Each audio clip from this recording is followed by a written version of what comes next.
Hello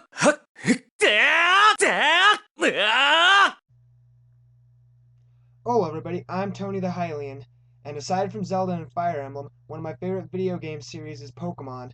So in honor of the recent release of Omega Ruby and Alpha Sapphire, I decided to compile a list of my top 10 favorite Pokémon from Gen 3.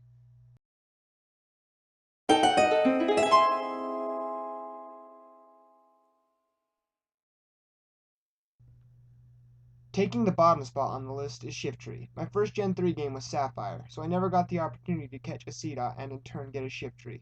I remember fighting Sydney for the first time, and after he sent out Shiftry, I was like, "What is that? I want one!"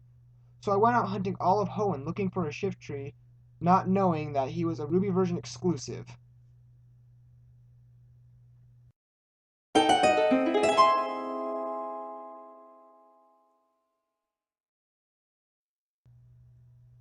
Next up we have Sableye. What can I say about Sableye? Well, for starters, he was the first Dark Ghost type, and before the introduction of Fairy type in X and Y, he had no weaknesses. After catching my own in the Cave of Origin, he quickly stole my heart. His goblin-looking shape, the gems where his eyes should be, he was an awesome friend.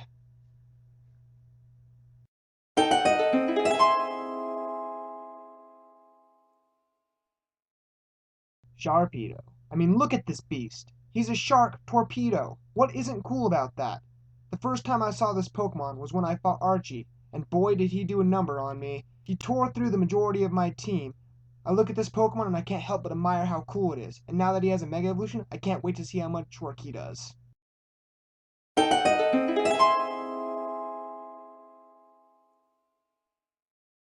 What? Salamence is only number 7? Don't get me wrong, I love Salamence. In fact, my secondary team revolves around one named Lord Grimfell. I just happen to like others more. Salamence is in my opinion the best pseudo-legendary dragon. He's the most dragon-esque of all of them. And his Mega Evolution just makes him more awesome. I mean, seriously, he was put into Ubers not even a week after Oris was released.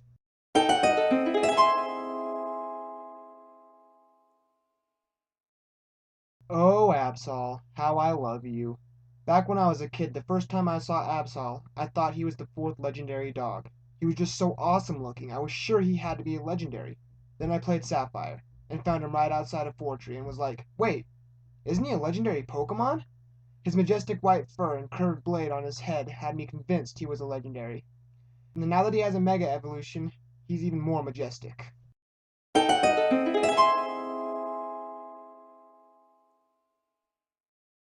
Flygon, Flygon, Flygon. How would I have ever guessed that the Trapinch I caught would become a dragon?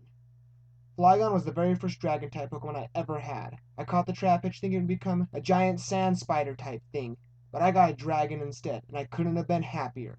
I will always hold a special place in my heart for Flygon, and I can't wait till I beat Omega Ruby so I can move Chomp back to his homeland.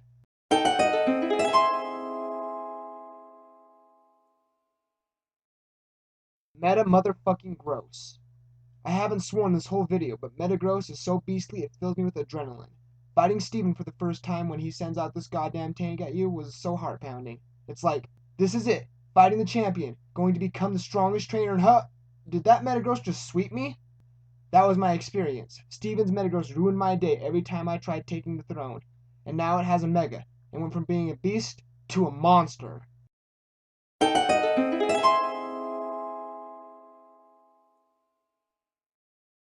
Aggron, the aggressive iron. This guy right here is a steel-plated Triceratops. That is pretty cool right there. My Aggron is named Griever, and he is a tank. He has never fainted when I use him in competitive battling.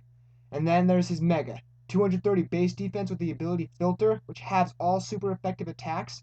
Perfect counter for physical sweepers, although special sweepers will remove him from the game pretty fast.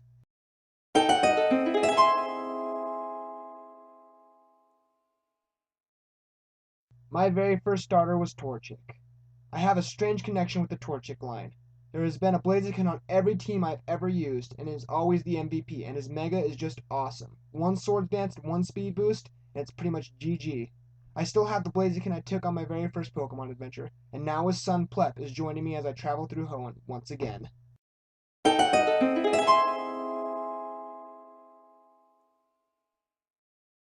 My favorite Hoenn Pokemon is Rayquaza, the guardian of the Ozone. When I first encountered Rayquaza, I was awestruck.